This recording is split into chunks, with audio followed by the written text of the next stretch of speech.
সাধারণ মানুষের হয়রানি প্রশমনে 8টি শুনানি কেন্দ্র চালু করল ইটাহার ব্লক প্রশাসন। শুক্রবার ইটাহার ব্লকের 8টি অঞ্চলে শুনানি কেন্দ্র যৌথভাবে পরিদর্শন করেন বিধায়ক মোশাররফ হোসেন, বিডিও দিব্যেন্দু সরকার, ওয়াইসি গৌতম চৌধুরী। বিধায়কের আবেদনের পর প্রশাসনের পক্ষ থেকে এই উদ্যোগ বলে জানান বিডিও। মানুষের হয়রানি কমবে দাবি বিধায়কের। জানা গিয়েছে ইটাহার ব্লকে শুনানিতে ডাক পেয়েছেন মোট প্রায় 65,000 সাধারণ মানুষ।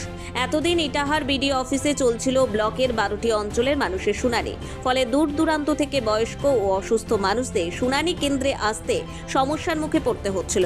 এতে ব্যাপক হয়রানি হচ্ছিলেন সাধারণ মানুষ। এমনকি একসঙ্গে অনেক মানুষের শুনানি প্রক্রিয়া চলাতেও বেগ পেতে হচ্ছিল ব্লক প্রশাসনকে। ব্যাহত হচ্ছিল ব্লকের অন্যান্য সরকারি পরিষেবা। ফলে হয়রানি কমাতে বিডিও দিব্যেন্দু সরকার ও বিধায়ক মোশাররফ হোসেনের কাছে বিভিন্ন এলাকার মানুষ শুনানি কেন্দ্র বৃদ্ধির দাবি করেন। এরপর বিধায়ক উদ্যোগ নিয়ে শুনানি কেন্দ্র বৃদ্ধির জন্য নবান্নে আবেদন জানান।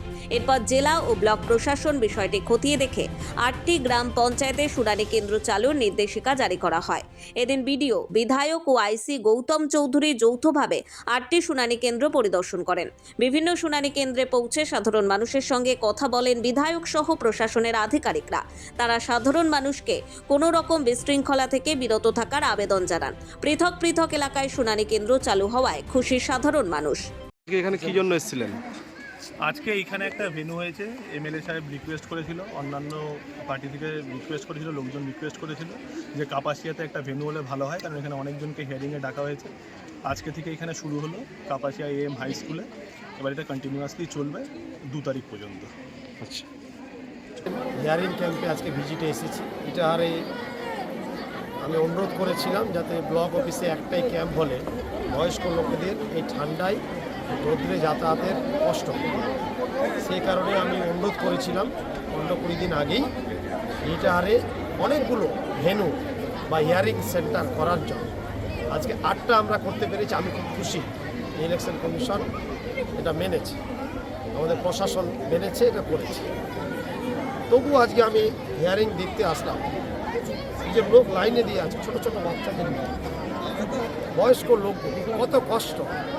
শুধু বিজেপি রাজনৈতিক স্বার্থ চরিতার্থ করার জন্য এইরকম বয়স্ক লোকেদের, বাচ্চাদের কষ্ট করে বারংবার হিয়ারিংয়ে তারা ডাকছে। অথচ 2002 ভোটার লিস্টে নাম থাকলে এত কিছু করার কথা ছিল না। ইলেকশন কমিশন সেই কথা দিয়েছে। আমি তীব্র নিন্দা জানাচ্ছি। এই লোকের কষ্ট দেখে আমরা দুঃখিত, মর্মাহত, ধিক্কার জানাচ্ছি। বিজেপি যতই ষড়যন্ত্র করুক, নাম বাদ দেওয়ার যতই অপচেষ্টা করুক, আমরা এটাতে দম্ব না। আজকে তার তীব্র মিছিলও ডাকা আছে, প্রতিবাদ হচ্ছে। আমি নিজে আজকে কাপাসিয়া, গুলন্দরে, Borogram SB high school, Gulandar 1-2 এখানে আমি ক্যাম্প করে দিয়েছি। কাপাসিয়া তো AM হাই স্কুলেই করা হয়েছিল।